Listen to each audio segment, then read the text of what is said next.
Menteri Keuangan baru Purbaya Yudi Sadewa memulai rapat perdananya di DPR dengan pernyataan belak-belakan yang langsung menyita perhatian publik. Ia menyoroti kebijakan ekonomi di era Sri Mulyani yang dianggap penuh kesalahan dan menjadi penyebab utama munculnya gejolak sosial, termasuk unjuk rasa yang merebak di berbagai daerah.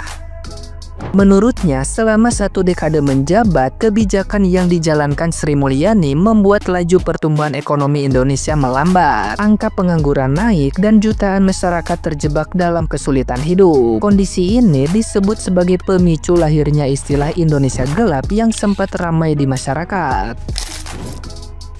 Purbaya menegaskan bahwa perlambatan ekonomi sudah terlihat sejak 2023, memuncak pada akhir 2024 dan memburuk lagi di pertengahan 2025 akibat inkonsistensi kebijakan fiskal dan moneter.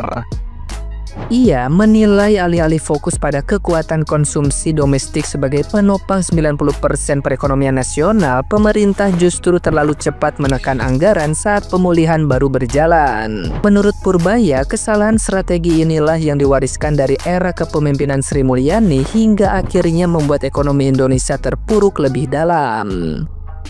Nah, gimana nih menurut netizen yang terhormat? Silahkan berkomentar ya. Wah, keren juga ini Menteri Koboi. Dia tahu persis sumber masalah utama yang terjadi belakangan ini di Indonesia. Dan kerennya lagi, dia bisa nge-crack dengan cara yang sederhana. Nah, itu tadi, demo kemarin itu terjadi karena tekanan ekonomi yang berkepanjangan, yang mengakibatkan masyarakat jauh lebih sensitif dari biasanya. Nah, ini aku setuju banget, karena sebenarnya joget-joget di DPR itu udah terjadi lama. Bertahun-tahun tuh kayak gitu. Karena aku sendiri tahun 2010-an itu 2 tahun berturut-turut jadi pemain orkestranya yang tampil di situ. Hari ini karena ada tekanan ekonomi yang berkepanjangan, jadi masyarakat jauh lebih sensitif. Dan Menteri Koboi dia tahu persis, dia mau nge-crack dari yang paling sepele, dan itu malah yang paling fundamental. Dan dengan kebijakan itu, harapannya bisa menggerakkan ekonomi, dongkrak ekonomi, dan masyarakat tidak sensitif lagi. Akhirnya ya Bu Sri kena resapel juga. Emang udah lama sih ya Bu Sri, udah lama, udah dari zaman Bapak SBY sampai sekarang bertahan. Sekarang kena resapel, digantinya Bapak Purbaya Yudi Sadewa. Nih, apakah lebih baik daripada Bu Sri? Apakah lebih buruk nanti daripada Bu Sri? Menteri Keuangan yang baru ini, Bapak Purbaya Yudi Sadewa. Kita lihat aja nanti ya. Kita lihat aja nanti apakah lebih baik, apakah lebih buruk. Bu Sri kena resapel. Aduh. Aduh, ratunya pajak kena resapel. Ratunya pajak nih. Ratu pajak kena resapel. Aduh. Kita lihat aja ya. Kita lihat aja jam terbangnya. Kita lihat kinerjanya nih Bapak Purbaya Yudi Sadewa. Kita lihat kinerjanya ke depan. Apakah lebih baik, apakah lebih buruk daripada Bu Sri? Kita lihat tanggal mainnya, oke?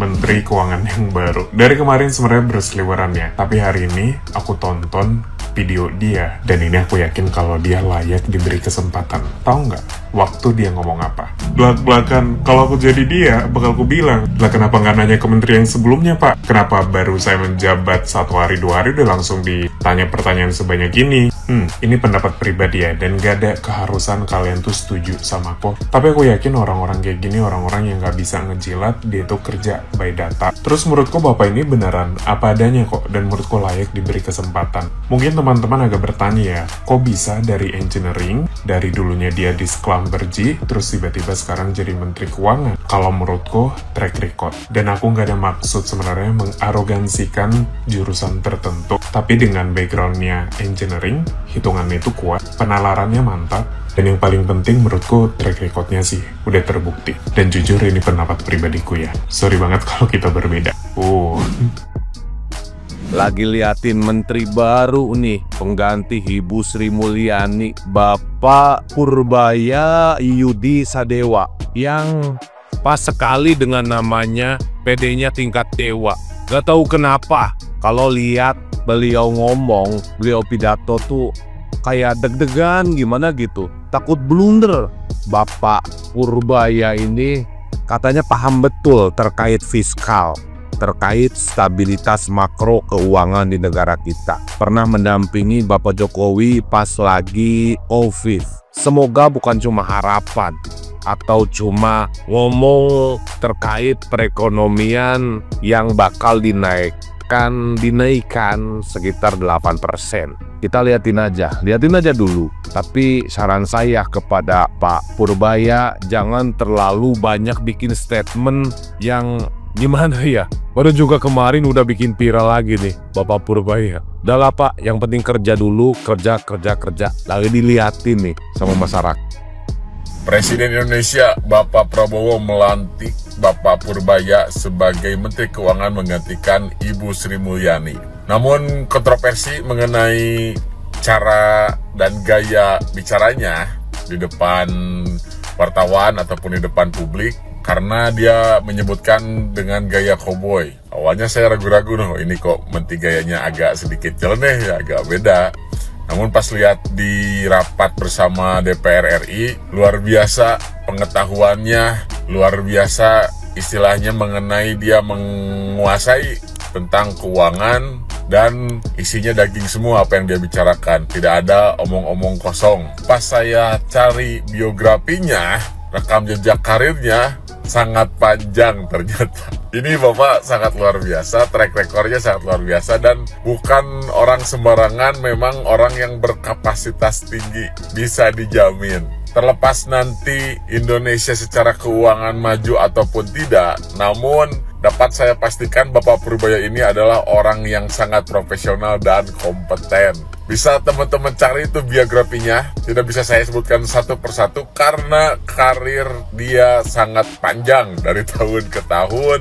Dia sangat banyak menjabat, tidak hanya di swasta, di pemerintahan, dan banyak riset yang dia lakukan. Jadi ini benar-benar orang profesional dan pintar. Selamat Bapak Purbaya, mudah-mudahan kedepannya perekonomian Indonesia bisa lebih maju lagi dan kemiskinan bisa berkurang. Memang kesannya terkesan kayak sombong, padahal sih menurut gua dia hanya bicara apa yang ada di alam pikirannya. Kayaknya nggak banyak yang ngerti ya maksud dari Pak Sadewa itu ketika dia bilang seperti ini. Menurut gua begini, ini penjelasan ala-ala warung kopi ya. Jadi antara bank dan kita itu, kalau misalnya kita deposito uang di bank, itu ibaratnya bank ngutang ke kita. Tapi kalau misalnya kita minjem uang dari bank, ya kita ngutang ke bank.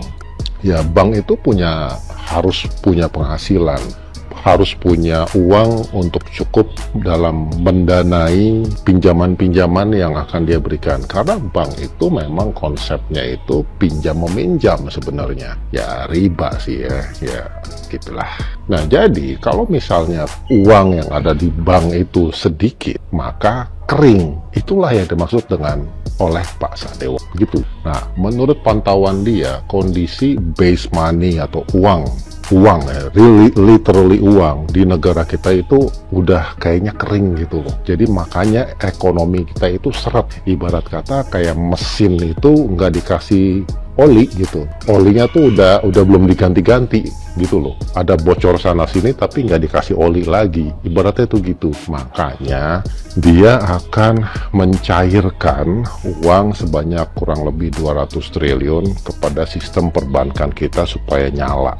Gampangnya itu gitu. Jadi uang itu akan ditaruh di rekening pemerintah di bank-bank di Indonesia supaya bank-bank kita di Indonesia itu bisa lebih, itu ibaratnya bank jadi ngutang ke pemerintah. Sama seperti bank ngutang ke kita kalau kita taruh deposito. Udah gitu dulu ya. Nah jadi kalau misalnya bank itu punya uang, dia akan memberikan pinjaman-pinjaman untuk kredit usaha, bukan pinjol ya, bukan pinjol, untuk nasabah-nasabah yang bisa membalikan pinjaman gitu maksudnya. Jadi dengan cara pemberian pinjaman itu, perputaran uang itu akan jadi semakin banyak gitu loh. Bahkan orang perputaran bisnis usaha itu bahkan semakin giat lagi, dan itu targetnya. Nih, jadi menurut beliau melihat perekonomian Indonesia itu ada dua. Satu adalah dari sisi mesin publik atau mesin pemerintah, ya BUMN dan sebagainya. Yang kedua itu dari mesin swasta. Nah, kedua-duanya ini harus gerak. Nah, sekarang yang gerak cuman mesin pemerintah doang, dan itu geraknya seret gitu. Kita nggak ngomongin mengenai kebocoran atau korupsi. Yang diharapkan itu mesin swasta juga jalan melalui pinjaman-pinjaman untuk usaha-usaha. Itulah yang diharapkan. Sekali lagi, kita nggak ngomongin masalah korupsi. Yang kita bicarakan adalah ekonomi makro. Nah, dia juga bilang di video itu kalau BI itu jangan menyerap lagi uangnya. Gimana cara penyerapan BI? BI akan menyerap uang dengan cara menaikkan interest rate atau menaikkan bunga pinjaman. Bunga, bukan bunga pinjaman. Maaf. Maksudnya menaikkan bunga. Jadi kalau menaikkan bunga, itu orang jadi ogah minjem. Orang akan banyak nyimpen karena bunganya tinggi, disimpan. Itu yang dimaksudkan. BI jangan menyerap. Jadi BI nggak akan menaikkan bunga. Gitu loh maksudnya. Nah, sekilas gitu aja. Gimana menurut lo? Kalau gue sih makin suka sama nih Menteri Keuangan kita ya. Alhamdulillah Pak Praps milih dia, dan semoga bisa memecahkan masalah perekonomian Indonesia. That's why dia yakin Indonesia akan tumbuh 6%-an. Karena itu sudah terbukti dari sebelum-sebelumnya di zaman Pak SBY katanya. Udah gitu aja, kita doakan aja semoga teori beliau dan apa yang akan dia jalankan itu benar ya, dan jangan pajak lagi. Karena gini loh, kalau pajak itu langsung cepet dapat hasil, tapi udah ketinggian kita. Tax ratio-nya juga udah nggak bagus. Mau ditekan, dipencet pajak separuh udah nggak bagus. Kita udah nggak mampu lagi bayar pajak, men. Setuju?